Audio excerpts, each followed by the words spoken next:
আজকে আমি ইউজ করছি লরিয়াল প্যারিস কাস্টিং ক্রিম গ্লসের শেড 500 মিডিয়াম ব্রাউন। তো এটা হলো কালার অ্যান্ড ক্রিম, এটা ডেভেলপার। দুটোকে ইকুয়াল কোয়ান্টিটিতে নিয়ে একটা বাউলের মধ্যে আমি মিক্স করে নিয়েছি। এবার আমি আমার চুলটা সামান্য ভিজিয়ে টাওয়েল ড্রাই করে নিয়েছি। এবার এই ড্যাম্প হেয়ারে আমি ব্রাশের সাহায্যে এই হেয়ার কালারটা অ্যাপ্লাই করছি। আমার একটু গ্রে হেয়ারও আছে, তো আমি রুটসের সাথে ফুল হেডেই অ্যাপ্লাই করে নিলাম।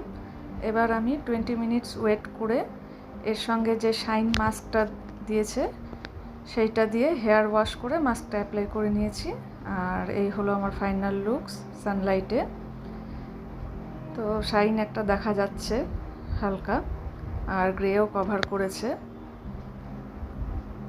Overall nice.